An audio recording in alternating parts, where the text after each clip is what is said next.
I'm walking down the street. I do want to say to Doni and many of you in this room that over a very long career in this city, all of you have helped me and my colleagues tell the truth and to try to tell. I may not look like you and you me, but Take my hat off. I'm from South Carolina, so I just... What does this event mean to you, Miss Peggy Mars? Oh, my heart. Happy 20th anniversary. My heart is about loving up on my sisters. Do you know what it feels like to have your sisters in the room? John.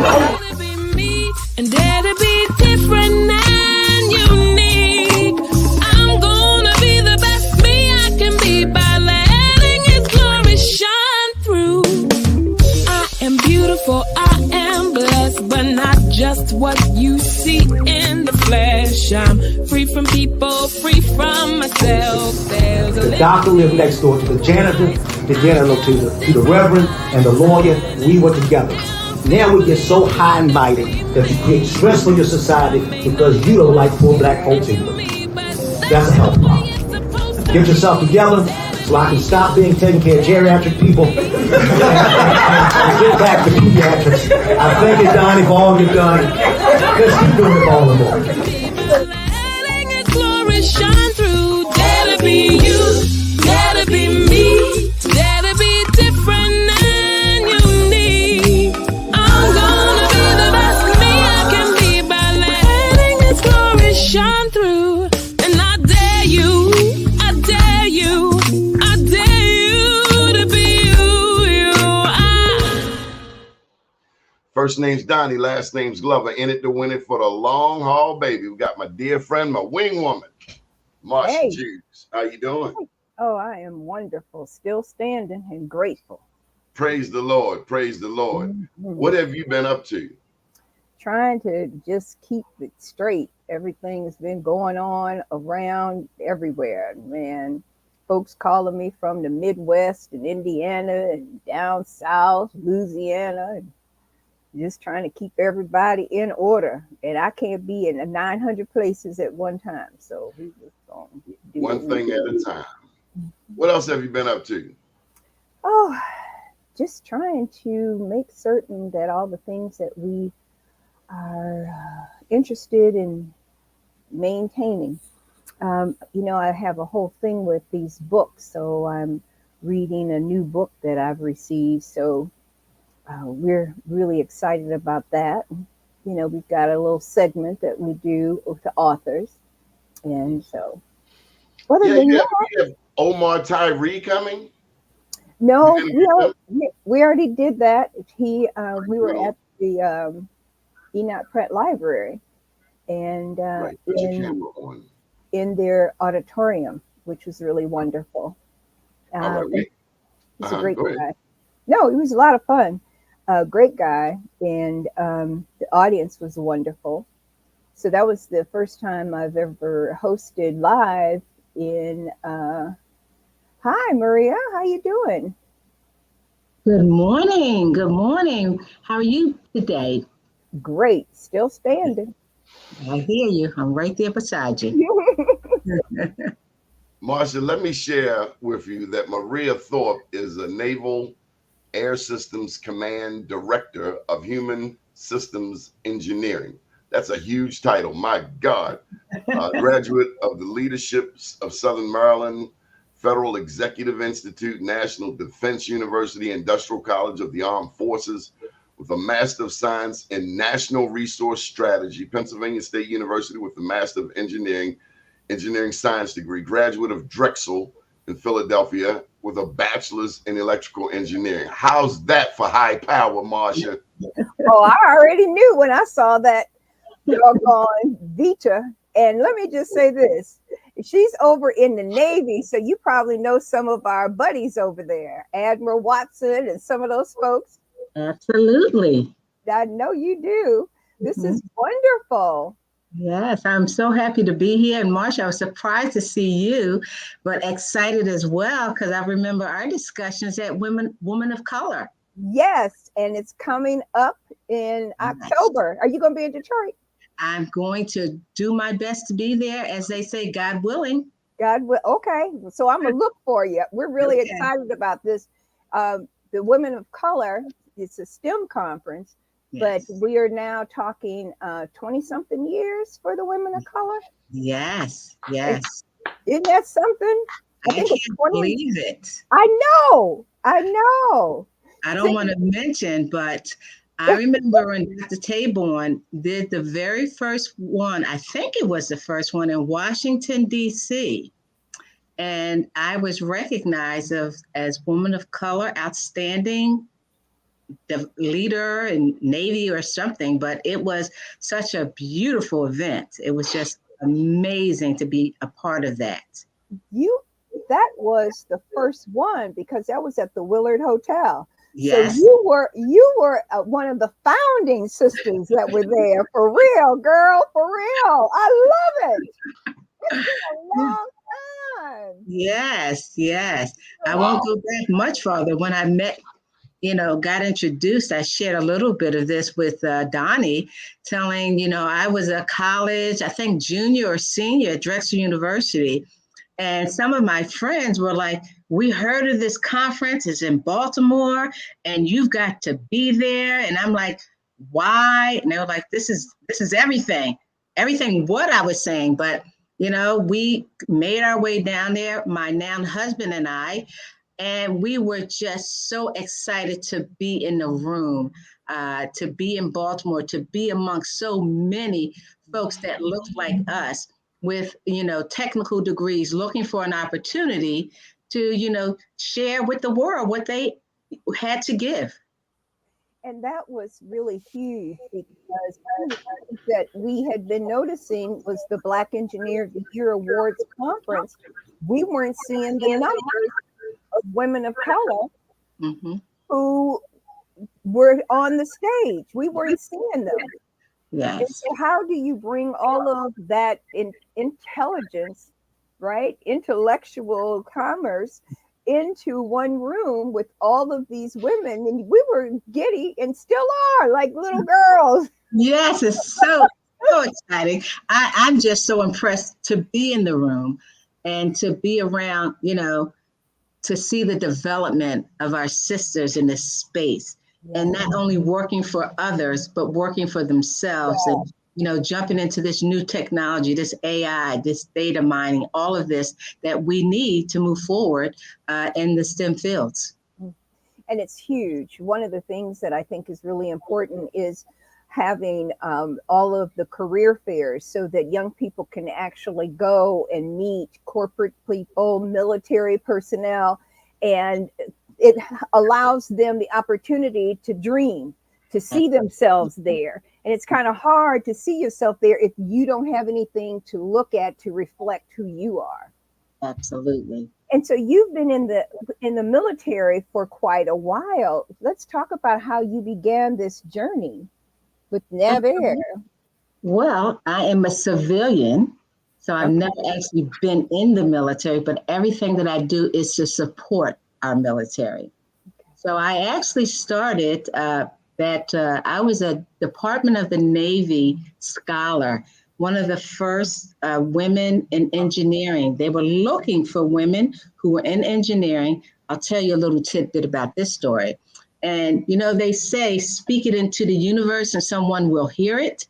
So evidently my neighbor, her mother had heard about this program that the Navy was trying to do. And they said, oh, I think my neighbor's daughter is going to school for engineering. And so they reached out to me and I said, absolutely. I interviewed for the opportunity and I was selected to work for NAVC as a Department of the Navy scholar, female engineer. I love it. That is huge. Let me just jump in for a second, Marsha. This segment is brought to you by STEM City USA. Big ups to Dr. Tyrone Taborn and the Black Engineer of the Year Awards, as well as the Women of Color conferences. Maria, what's it like being in the room? I imagine, are you often the only African American? Yes, unfortunately, yes. But it doesn't mean it will always be that way. I'm glad to be in the room, to have an opportunity to, voice my opinion in areas that I believe I can make an impact. And so that is why I out here now engaging with our youth and telling them about opportunities in STEM, because I don't want to be the only one in the room. And I've made it my mission to bring on diverse candidates in the spaces that I'm in. Mm-hmm. And that's huge. What made you decide on the Navy and not another branch? For me, I didn't know it at the time, but thinking back over it, I came out of corporate going to Drexel. I was in a co-op program. But when I received the Department of the Navy scholarship, it came with an internship at the Department of the Navy, NAVC. And upon graduation, I was offered a job. And so it just seemed like the right thing to do. Looking back on it, my father was in the Navy. My father-in-law was in the Navy. And so what I was thinking about is some of the things they shared with me during their lives of the experience they had. Not that it was all roses, but it provided them a career pathway when they got out. And so I thought, what better way to share in that experience than to go work for the Navy? And it's a legacy. Absolutely. A family legacy. And Absolutely. Not many people look at what that really means, because we're talking about succession planning with the rest of the family, really, right? Yes. And my husband and I thought about that. Now, he also works for the Department of the Navy. My children are in STEM. I call us a family of STEM. And I want to say I contribute that somewhat to the BEYA conference. I actually took my children when they were younger to BEYA, and they got a chance to see what it was like to see the different types of engineering and to be exposed to the opportunities. And so I think that experience helped to propel them, in addition to the opportunities they had through education, to go into the STEM fields. Mm-hmm. You got to see yourself there, right? You got to see yourself there. And it's really hard if you don't have something to mirror what you look like or what you're looking for. It's very difficult to take that path. So you were very fortunate. Marsha, for those who don't know, what is BEYA? Oh, the Black Engineer of the Year Awards Conference. And it's 30-something years now, and hosted here in Baltimore. So we're very excited. We're back. The organization had been in DC for a while, but now we're back in the home front. And the offices for Career Communications Group, the founders, are right here in Baltimore. So it's really wonderful to be able to watch the company grow and to watch people such as yourselves grow in your careers for years to watch this. Yes. What are you going to say, darling? No, I'm just amazed that we have this lady here today. I mean, did you see the resume, Marsha? Yes, I know. She's brilliant. You guys are too kind. No, we're looking at nothing but the facts, ma'am. That's what we're looking at. Maria, how do we share your story with more little Black girls? How do we share? Well, what I try to do is engage. So I am a mentor for young girls. I have a program where I teach young girls 4 pillars of success. One is to know yourself. Number 2 is to dream big. Number 3 is learn how to overcome obstacles. And number 4, take action. And so if I'm able to engage them upfront and early and let them see in themselves what I see in them, I think that helps to let them know that they can be anything they want to be. And I often say to them, if you can dream it and believe it, you can achieve it. And so being able to see someone like myself and others, because I'm not in this space by myself, I always bring my young mentees with me who many of them are in college now or graduated with degrees in engineering. So it's about being a community and investing my time to engage with people, young people, to tell them what they can do in STEM. And another thing that I do with my husband, we actually have what's called the Waldorf Chess Club. So we reach out to our young folks as early as 5. I say as long as they know the ABCs and their 1, 2, 3s, well, we can teach them how to play chess. And that starts to build a foundation of confidence. It teaches them how to strategically think, how to plan, and just understand the possibilities that lay ahead of them. That's huge. Marie, what was impressive to you about BEYA? My very first BEYA, as I said, going to Baltimore, it was my first time being in the area, seeing so many people who were in this space or trying to get in this space, the opportunities, the different companies that were there. It was just so engaging and overwhelming, but impactful. A lot of love. You know, everybody came together. People were meeting, collaborating, networking. And so the environment in itself was just exhilarating to be in that space. Marsha, what about your first BEYA? What did you think? I was in shock. Mm-hmm. Tyrone, I had met Tyrone, and they hired me. And at that time, the Black engineer was in Baltimore.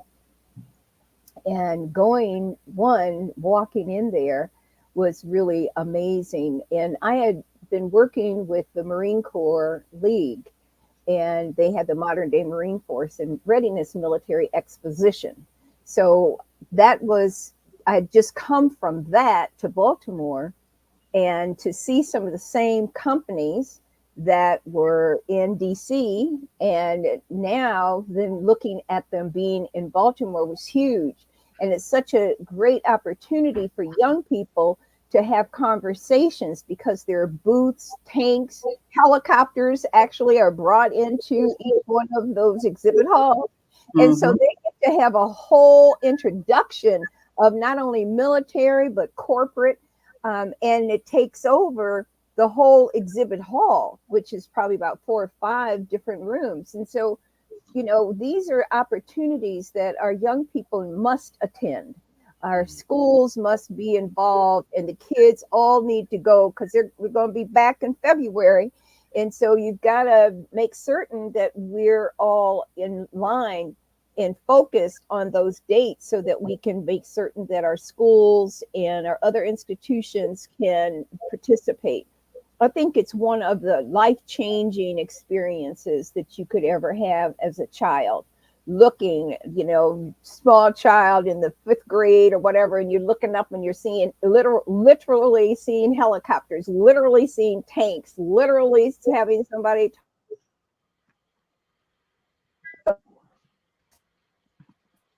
these genius ideas that are on that floor. I think too often we don't know what we don't know. And so if we don't know that it exists, how can you dream about where you're trying to go if you don't even know how you're going to get there or what the destination is supposed to be?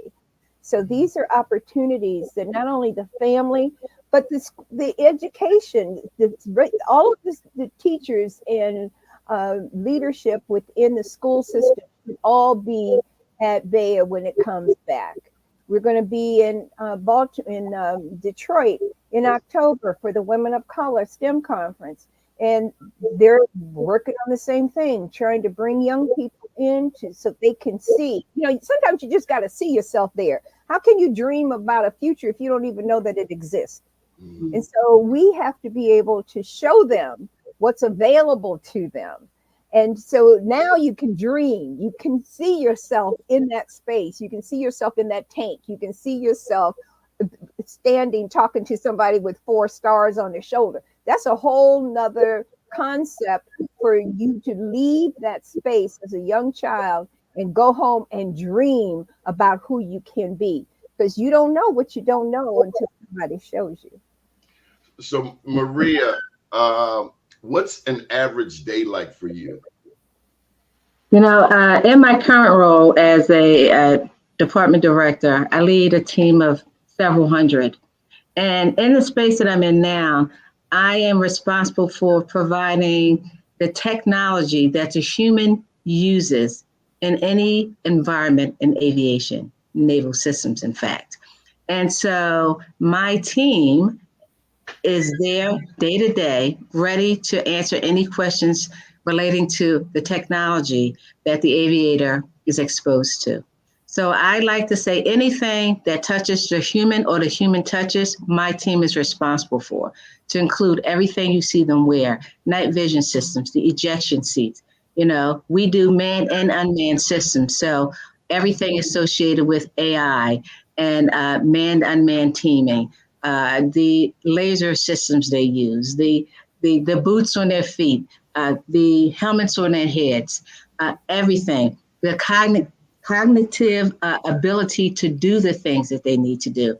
So my staff not only consists of almost every engineer you could think of, but we have technicians, and I have a complement of scientists, including medical doctors, psychologists, neurologists, physiologists. So just everything that it takes to take care of a human in this weapon system that they have to engage in, my team is responsible for that. So with over 25 labs in my care, I don't have a day that's the same any day. Some days I have the fleet coming in to get inside of a simulator and test out a new activity. Sometimes we have testing that's on the flight line, trying out a new system. Some days I have a group of school kids coming in to see the technology along with their teachers. So we talked about how do I engage our young folks? Being available to share with them a day in the life of an engineer, going into the schools and bringing some of my products with them, bringing them into my laboratories and having them work alongside some of my engineers so they can see themselves and the opportunities that can be available for them. So I am engaged not only in my technical side, but I call myself a community advocate for STEM. So I'm a part of the recruitment team for our organization. I'm out there at BEYA, at Women of Color, looking for new talent. I'm out in the schools, talking about it with our teachers and our students, and just collaborating across the community.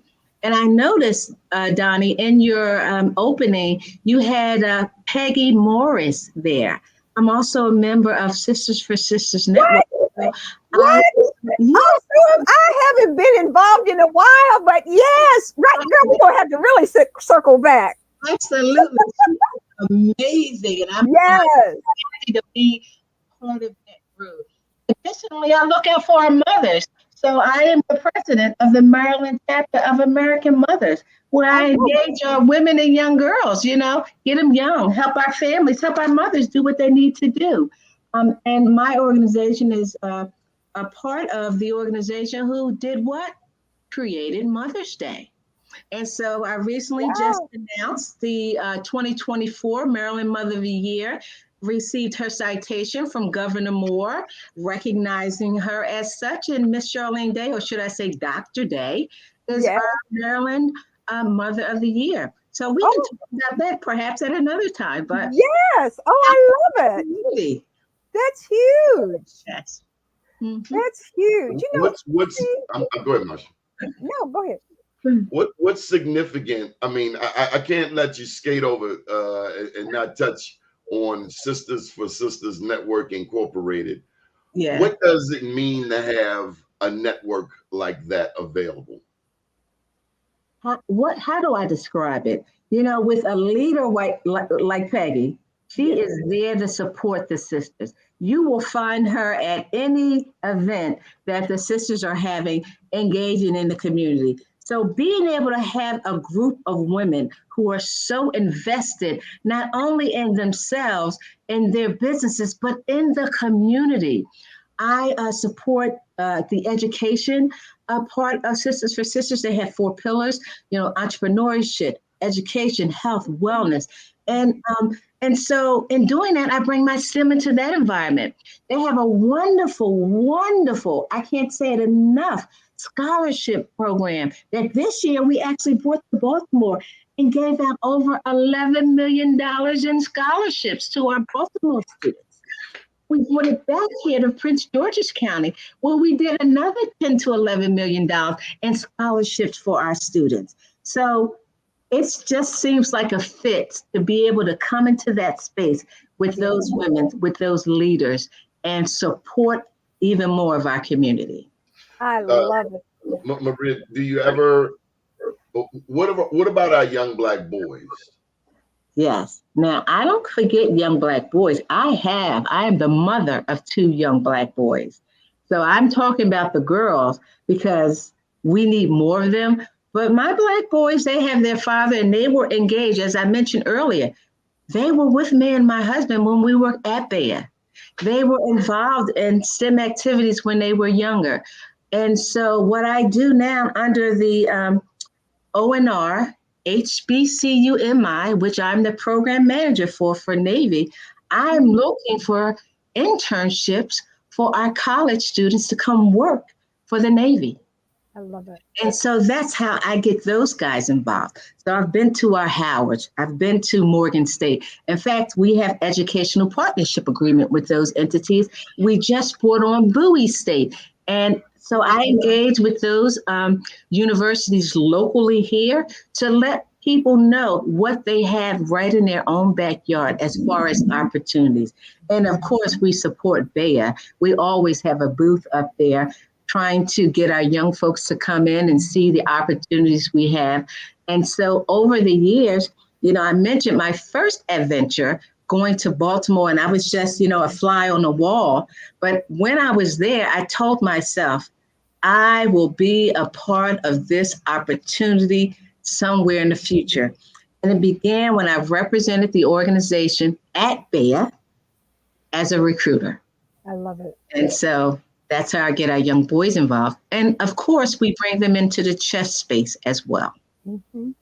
And the beauty of this is that people don't know what they don't know. And if we don't show them and give them the opportunity to open up doors that they didn't even know existed, that can change their lives, in walking through those doggone exhibit halls and watching these young people, they're walking around in amazement. Literally, their eyes are popped up and their mouth hanging open, looking at people in either uniform or in their suits and talking about the equipment, and they're standing there in awe, not even realizing that this is available to them. And I always say, you don't know what you don't know if you haven't learned it, and it's our responsibility to make certain that we do. And it's wonderful of the work that you're doing, Maria. So, and I'm so glad to know that we're sisters and sisters. Yes. I can't wait to tell Peg. I know we should get on a conference call after anyway. So Maria, do you find that when you're the only Black person in the room, do you find yourself representing our race? No, that's a loaded question. I'm representing just by being in the room. So I'm bringing all that I am, a young girl growing up in North Philadelphia. My path is different than most of the people that are in the rooms that I am in. And so being myself, representing the community that I am from, is exactly what is needed when I'm in the room. I don't have to, say I'm representing this or that. I am who I am, and I'm bringing all of me into the space. So I guess a different way of asking was it your parents that instilled that in you growing up, that you could go into any room? I think I had a wonderful support system. Growing up where I did, being the first in my family to go to college, having wonderful teachers who provided me things I would have never been exposed to. I think of my fourth grade teacher, Miss Emily Green. As you see, I know her name. She was in my life my entire existence. She was there from 4th grade. She wanted to keep watching us grow. She became the 5th grade teacher. She wanted to continue to watch us grow. She became my 6th grade teacher. And when I left to go off to middle school, which was just an average, city school, but I was in the special classes. I was literally taken out of those classes and selected to go to the only all-girls school, public school in Philadelphia, the Philadelphia High School for Girls. Class 226, woo, if you're from Philadelphia. I didn't know till later in life that teacher, Miss Green, and all of my teachers from my elementary school, A.D. Bates, they helped me behind the scenes get into that school. And I only found that out at the funeral of my teacher. So imagine having that type of support without you even knowing it, helping you propel into the person you are today. And, I'm talking about women. I call them the women of my life. This is my mother, my grandmother, my aunties, my cousins. I had stories of what they all have brought to me into my life. My mother didn't graduate from high school, but she made sure that all of her children did just that, graduate from high school. And as mentioned, I was the first one to go to college, but I wasn't the last because my brothers behind me, they went right to school as well. And so all of that is who I bring into the spaces that I come into. Maria, how do we make engineering more appealing to young people? Because it just the name can be intimidating. But how do we make calculus, for instance, less intimidating to our young people? I mean, I have my thoughts, but I wanted to hear yours. I loved math. I don't know why. My mom loved numbers. I give it to her. She loved numbers. She didn't graduate from high school, but she loved numbers. And that's another story for how she got into that. But that love of numbers in mathematics was something that, I enjoyed. I would enjoy going to a class after school, and we would play and do games with math. I have this game today. It's called Crypto. I don't know if you ever heard of it, but I bring that into the schools with me today. It's a simple math game, but it opens the mind of how to think. It's a math game where you get 5 cards. The deck goes from 1 to 30, and you have to use things like addition, subtraction, division, and multiplication to solve for the face card up. I made it my mission to be the best at that. I could solve those questions like this. I got into competitions. They had things called the 440 Math-a-thon, where you did problems 40 in 4 sections, addition, subtraction, division, and math multiplication. You had to solve them in less than a minute. Hey, I love that. So being exposed, again, education is key. I have that over my mantle, so my children were brought up with that. It's a picture of the fields and the slaves in the field. And it's a woman, a young girl walking out with a book in her hand. And it says the only way out is through education. And so education has been key for me, my teachers, and that's what I share with our young people. How do I engage them? Listen to your teachers. Your teachers are your first mentor, your first resource, and they can be all that you need them to be because they want to see you succeed, along with your family, of course. You're a powerful sister, Maria. Powerful sister. And you seem real, modest. Well, I'm only who I am because of the people that have been in my life. Mm-hmm. And you're very comfortable with yourself. I think too often we have these expectations from others of who we're supposed to be. But it's a wonderful thing when we can take charge of our own lives and move ourselves forward. And along the way, helping others. Absolutely. Absolutely. That's what motivates me on a daily basis. having one of my mentees come back to me. I remember the very first one that came back to me and showed me his PhD. You know, it was amazing. I offered him a summer job. I mentored him. He went to school and he said, you know, I think I want to continue. Helped him get into school and he got that PhD. That is an amazing feeling. It's amazing. I have 2 other mentees. They went back and got their PhDs and they send me their information or they call me up and say, hey, I did it. Yes, they did it. They did it because they had the opportunities. We sat down. I took them to BEYA. I shared with them the opportunities they had, and they took it by the reins and ran with it. I am proud of them. I'm proud to know them. Maria, what role does faith play in your life? Faith is everything. You know, I believe it. That dream, believe, achieve, I mentioned earlier, that's all about faith. Faith in believing in yourself, believing that there's a higher power looking over you. I can't do any of this by myself.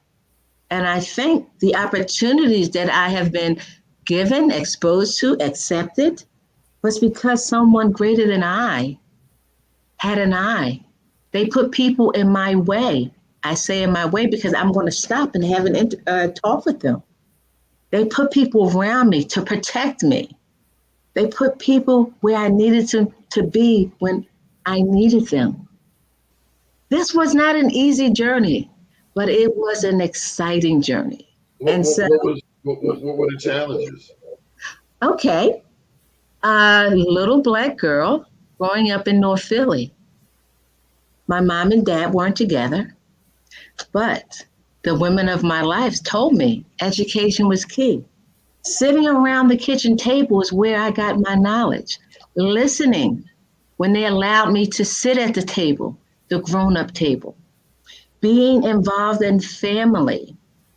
What was challenging was, how was I going to get there? You know, when I said I want to be an engineer, the first thing my mom said was, what, you're going to do, be a train conductor?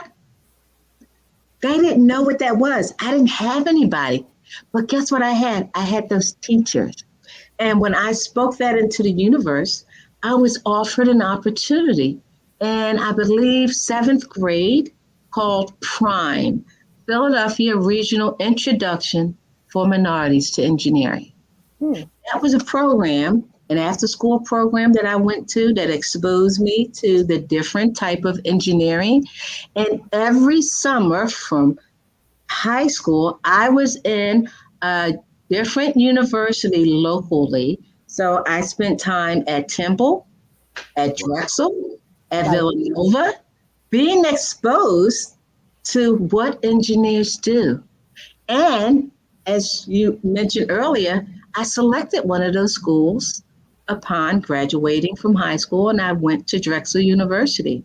Why? Because someone said I couldn't. They said, you couldn't go there. That school is too difficult. You don't have what it takes. They don't know. They didn't know. I thought they knew me, but you know, they didn't. My very first book that I wrote, called Unleash Your Superpower. My story was a collaborative book. And, you know, being from the Navy, I had to create an acronym. And the acronym for the title of my chapter is called PAID. You know, a little play on word, getting paid. But PAID stood for something. It stood for positive attitude with intense determination. And so that's what I do. I'm intentional about what I do, and I'm determined to do it. So when you put your mind to it, as they say, get it done. You fill yourself and your space with the appropriate people that can help you, because you can't do any of this alone. Right. And opportunities seem to come into my space. And so that's where my teachers play. So that's what I share with the students. Don't let these teachers get by you. They are here in your life for a reason. And you need to make certain you take advantage of it. Marcia, you've interviewed a lot of BEYA awardees. Yes. When you hear a Maria story, is it common? I mean, I saw you last, at the last BEYA, you were interviewing these high power people.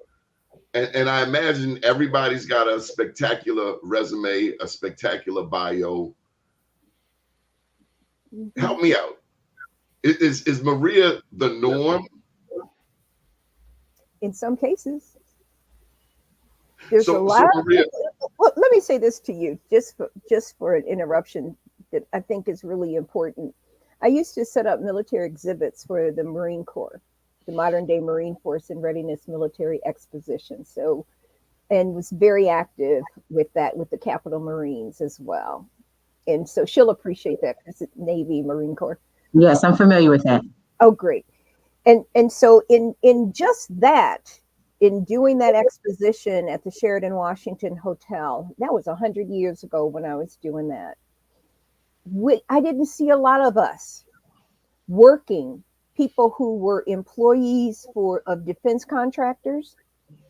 We didn't see a lot of people standing there that looked like us. We didn't see a lot of people on the stage getting an award. And what's necessary is a Black Engineer of the Year award and the Women of Color STEM conference to allow us to be able, in our community, to, I call it letting my brain breathe, that my brain can be open to absorb all of this information because it's not easily accessible. And what we have to do is make certain that we have all of our colleges and high schools sending their children to these programs. If you can't see yourself there, how can you get there? And that's why these institutions are so important. That's why you're so important just here today, because he can take that link, I can take that link and send it to everybody. Those are the kinds of things that we're supposed to do. We've got to each one teach one. Absolutely. And we have to be in the position to make certain that they know what they can do. But if you can't see yourself there, if you don't have anything to look at as an example, and your whole life is looking at something that's dreary and closed and dark, then it's hard to get there. So conversations like this, Doni, thank you. And these conferences are huge. And what we need is to make certain that this link gets to everybody. These experiences get to everybody, to the churches, to the high schools, to the leadership of these organizations. We need more engineers, female and of color. And how do we do that to keep that growing and to continue to grow and thrive? Maria, I can see the wheels turning. And what do you want to say? That's absolutely right. I mean, if I've done nothing else, I try to go in spaces where, people need to see us. And now that my sons have both graduated with STEM degrees, I'm taking them. And you ask what I do for young Black men, that's the thing I do for them. I let them see what they can be. And I also do that through BEYA with the BEYA Sustained Mentoring Program. So I've been a guest speaker at the schools when I'm requested. And recently, both of my sons have been speakers, telling them about how it is for them to be in the STEM space, what it was like to go through college. They both graduated from the University of Maryland, Baltimore County with Dr. Hrabowski. Yep, Freeman. Yes, absolutely. And now the new president. Mm-hmm. She's wonderful. She is awesome. I've had a chance to chat with her. And it's having that opportunity to be in those spaces. I can't say it enough. Be in those spaces. And if it's anything that I can do and my family can attest, I'm bringing them along, my husband and my sons. And that's what sustained me. So I hope that I can be a resource. I just got an email before we got on this call. A young man wants to know about opportunities. I had spoken at one of the universities. He was telling me he graduated. I said, send me your resume and transcripts and I'll be calling. Mm-hmm. Now, he may not work for me, but I have a whole network of opportunities for him. But I'm sure the Navy will pick him up because, as you said, we need engineers. Yes. So being able to touch those individuals and know that if they call me, I will be there to respond. Mm-hmm. Tell me about Dr. Tyrone Taborn from your perspective, Maria. I'm a Black journalist, no doubt, 30 years. Marsha's a journalist. When we think of a Dr. Tyrone Taborn, I so look up to him for his vision and to do several media platforms that highlight people like you. Tell me about it, Dr. Taborn. Dr. Taborn, what do I say? I mean, awesome foresight, a thinker. He is what we needed in this community when we didn't know that we needed him. Mm-hmm. And when I went officially to the first BEYA in Baltimore for my company, and he had the boat rides. He had an event on the boat where all the admirals and everyone who I needed to get to know were on there. I like to say trapped with me on that boat. But it gave me an opportunity to chat. So when I think about Dr. Taborn, I think about the ultimate opportunity provider. He will put you in spaces with people. He's a sharer. He's a giver. He is, what do I say? Awesome. He allowed me to believe I could contribute to what he was doing. And he allowed me to come in to do my first speaking with 100 kids under deal when he had that at BEYA. I came in and spoke. He brought all these children and wanting to hear me about, what I did. Awesome. He makes opportunities. He creates them. He involves you. He's ultimate opportunity. And if you look at my LinkedIn comments, what do you see? I've always put at the top, opportunity. Opportunity. It's a job opportunity. It's an educational opportunity. It's an opportunity for you to do whatever it is you're looking for. And so that's what I see when I see Dr. Taborn. He's a man that makes opportunities and he makes the impossible possible, because I remember him talking about his vision at one of the BEYAs. He came up and he spoke to, I had some of our senior leaders, and he was talking to them about how he thought Navy could be involved. And he talked about, it wasn't called STEM City. He talked about this virtual metaverse and how he was going to bring this. And, people were like, okay, let me know. But, we were there supporting him in the background. We were cheering him on.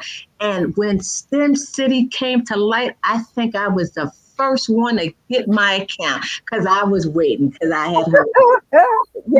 It was such an exciting experience. And he's an experience maker. How many places do you know where we as Black engineers get recognized on the stage like the Academy Awards? Yep. That's who we are. We're honored. We're recognized. We're seen for what we do, what we contribute. And it is an awesome experience. And every time I've been there, it has been better than the last time. And so, and its sister, the Women of Color Conference, that right there was based on all of these incredible women from these organizations sitting around talking about what all the women should be doing. Yes. And we sat up there in that hotel and created the Women of Color Conference. Yes, he did. And I was so excited. And when I saw that announcement to come out for looking for nominees, woo! I couldn't get to my boss fast enough. Right. That. Yeah. Organization to bring as many of our engineers and technical people to this event. Not that I was recognized, but I'm grateful for that. Yes. Just being able to say we have a place where we can recognize all of the goodness that we are doing out here in the world. for our And, sisters. and the beauty of it is that they do bring in young people from Yes. middle school to high school to college and beyond.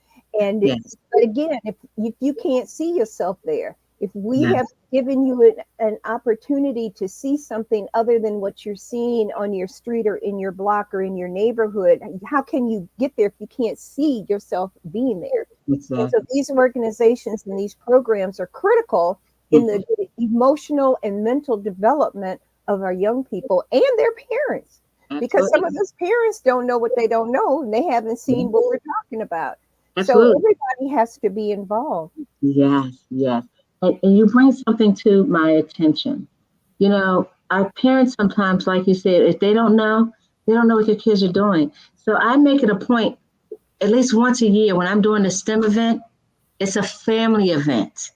And we have a dinner, we bring the families in, and we do a STEM activity at one of my local elementary schools so that the parents can see what the possibilities are for them as well as their student. To let them know what's in their backyard, to know they have people who are working for the betterment of the family and the community.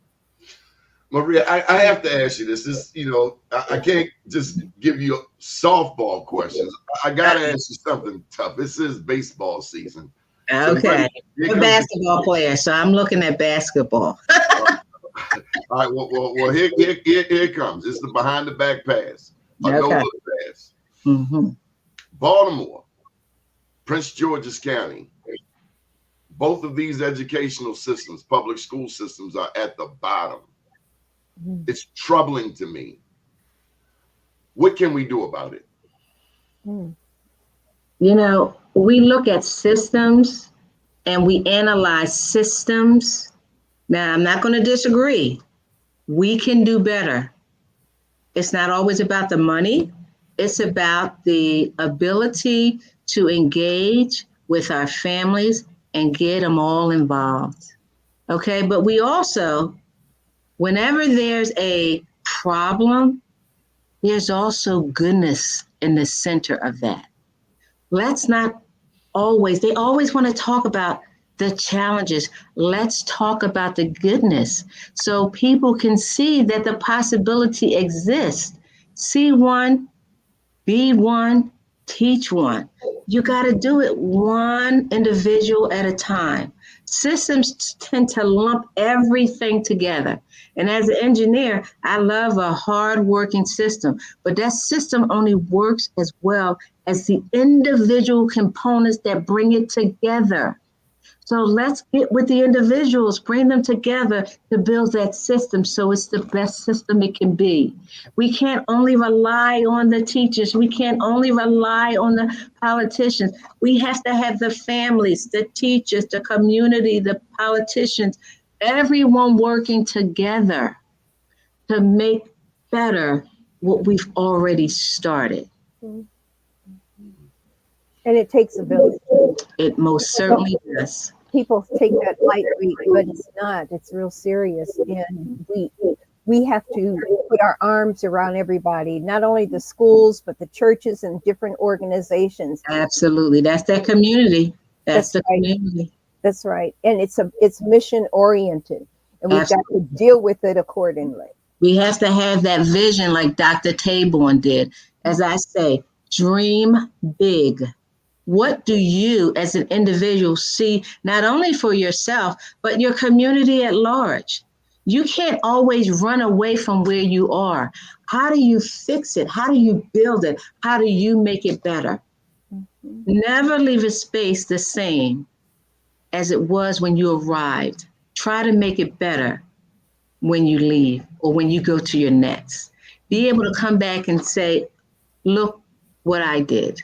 Look what I was able to do, not by myself, but with that community. Because when you do leave, that community is there. They will keep it moving. They will keep it going. So it's okay for you to go as the individual to the next and replicate and do it again. Maria, I'm curious to hear your thoughts on social media.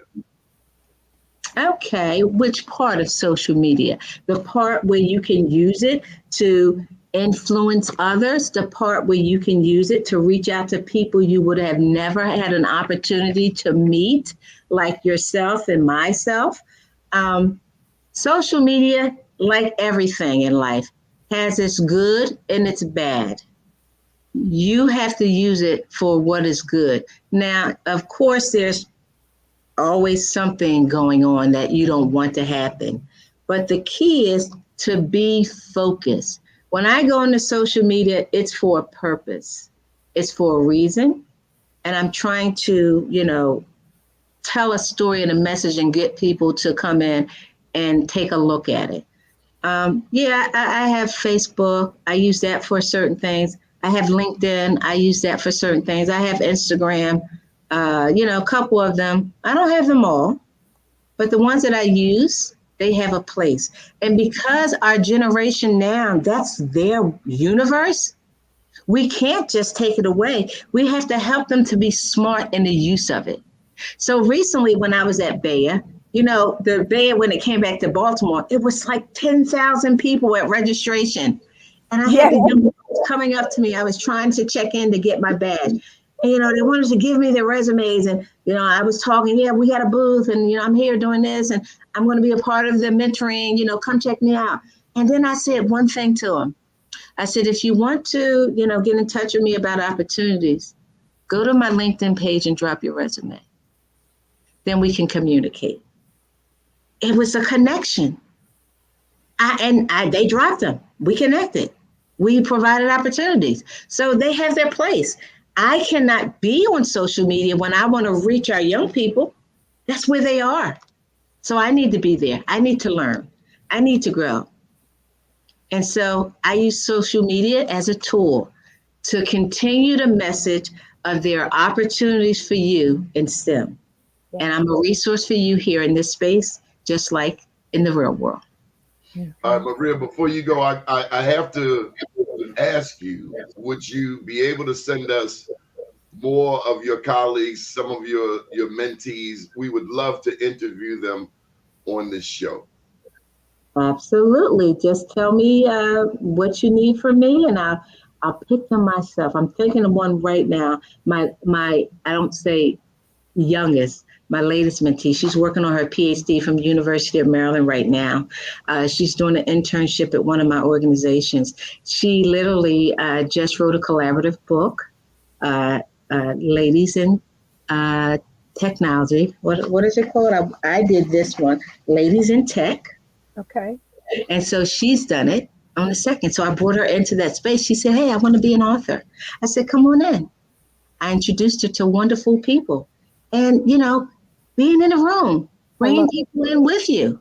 Yes. So yeah, got lots. I just had a young lady I took to me to the HBCU conference where the chief of naval operations and the chief of naval research was there, telling her experience of her internship in my organization and graduating from North Carolina A&T with her master's degree in engineering. Okay, so I bring them. I don't keep them in the background. They need to be seen. So absolutely, I would love to share these wonderful individuals, to include my sons if they like. I have one shy son and one son that's like out there who's ready to be in front of the screen. And, you get different people. Yes. They're brilliant in their own mind. All of our young people are brilliant. All we have to do is provide them the opportunity, as Marcia said, to see themselves in the spaces that we know they can be in. That's exactly right. And some people don't know what they don't know. So we have to make certain that we pass on that information. Yes. So I'm hoping that we're going to see you in Detroit in October. I am putting it on my agenda. I'm excited for the wonderful people we are going to recognize. And I, again, will be bringing some of my young mentees with me. We had a few of them recognized last year. It was wonderful. We had about 11 individuals recognized at Women of STEM, to include myself.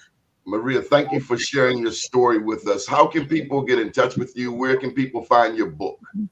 How many books do you have? I did 6 during the pandemic, and they were collaborations. So now I'm going to be working on a solo one, and I think it'll be interesting. And so I'm working on it. But mariavthorpe.com is my website. You can also, of course, find me on social media: Facebook, Maria Thorpe; LinkedIn, Maria Thorpe; Instagram, Maria Thorpe. I try to make it easy for people. Type my name, you'll find me. And hopefully there's a photo so you can say, oh, that's her. Great. So Well, I proud can't of wait you. to see you in October. I look forward to seeing both of you in October. I hope you will be there as well.